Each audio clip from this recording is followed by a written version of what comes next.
With it being low tide, I'm looking for some skirt ties to tie up to so that I can get up and do some hiking without dragging my boat across all these oyster beds, tearing it up. So I think I might use those lines right up there above high tide. Just need to get up there.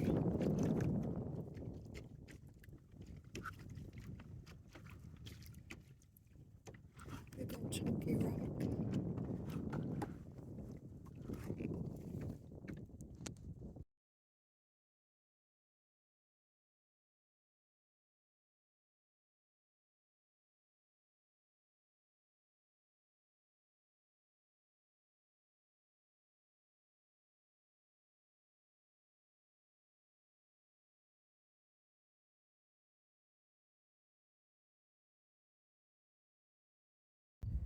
So the trail is just up here above the rocks in the trees, looking up into the head of Marble Bay.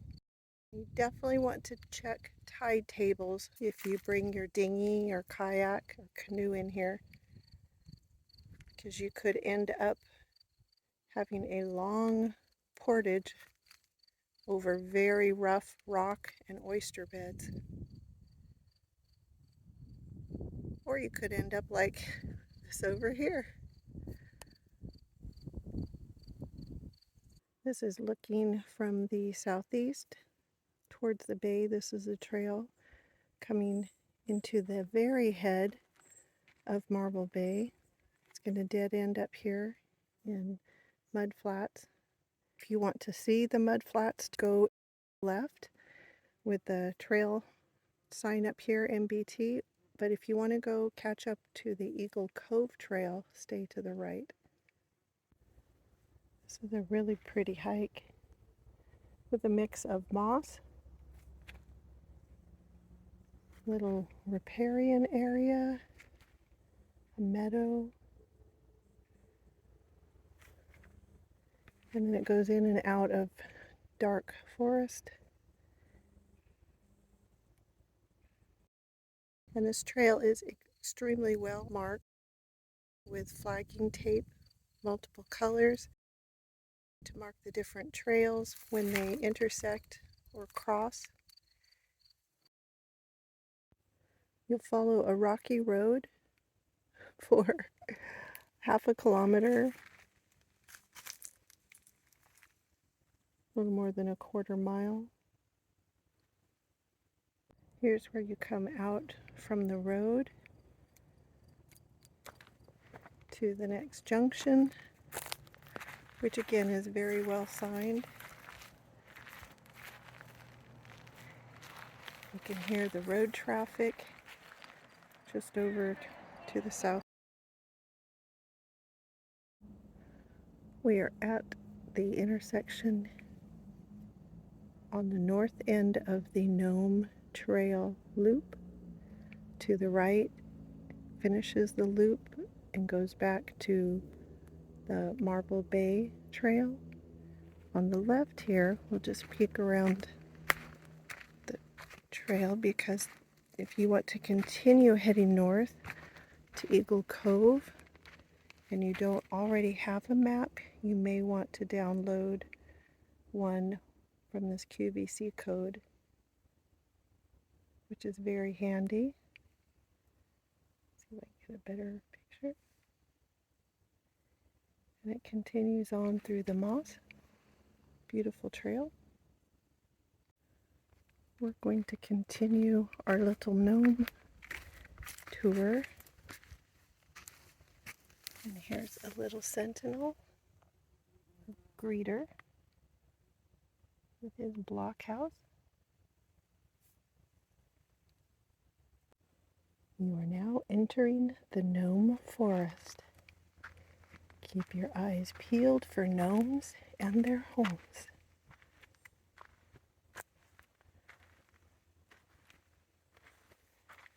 The first one is the coffee cup gnome, Tristan's Tower.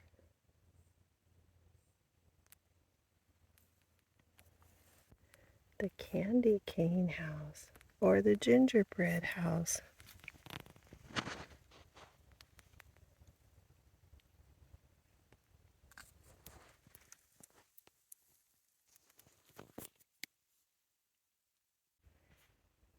Russ's Fix-It shop for all your automotive repair needs. And over here,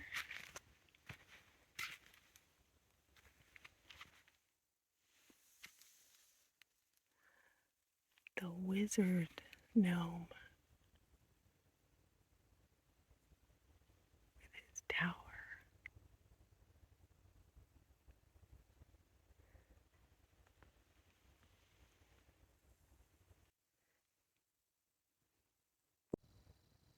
Here's the post office.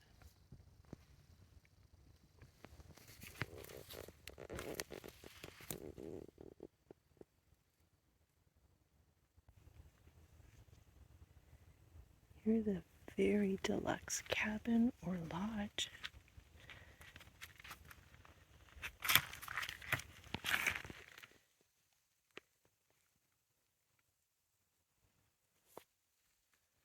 The really nice stone fireplace.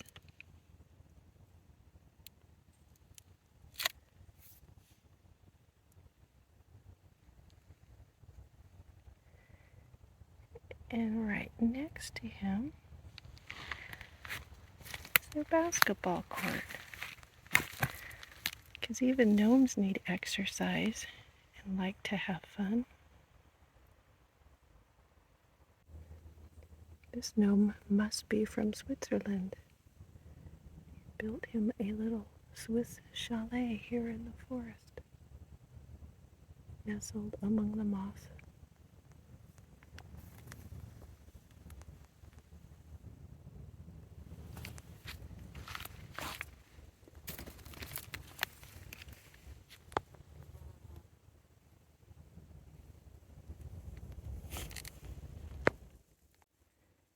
Here is Miss Demeanor's School of Gnomish Folk Dancing.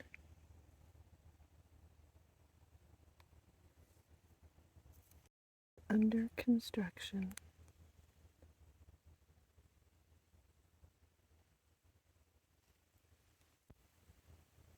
Here's Teapot Alley. Come in for a spot of tea. Here is the Toad Rampant Pub, with pints already out on the table.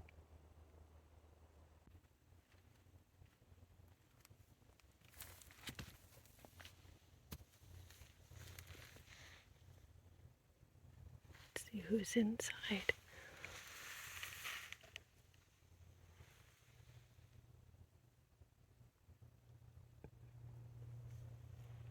Black cat.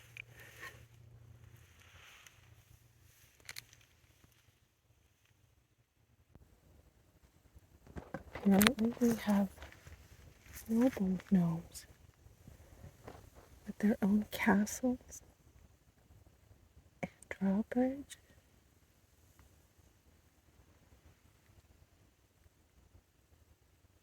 Very creative.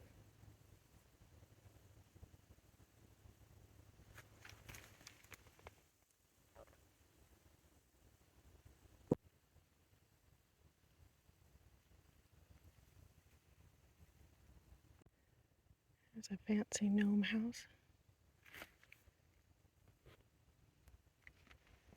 Way up high on a stump.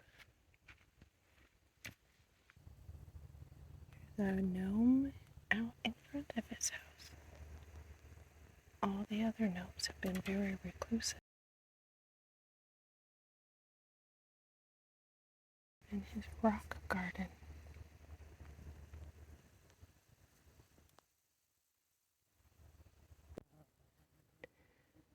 Stag beetle corral with a gnome tent. If there are any stag beetles in the corral or gnomes in the tent.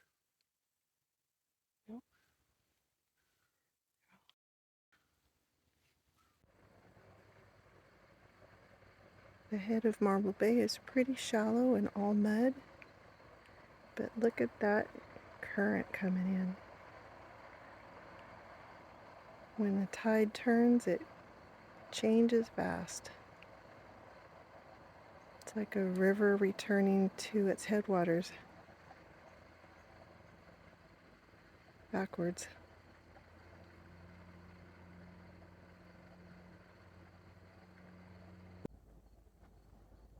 This is Dirt Bay. It's a nice little anchorage.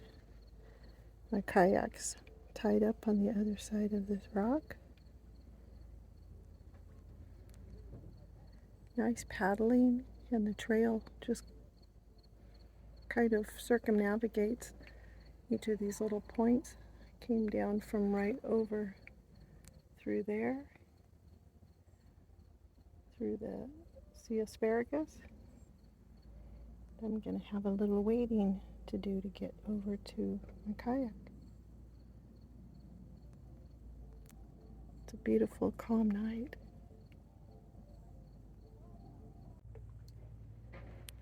There's lots of neat exploring by kayak in Sturt Bay.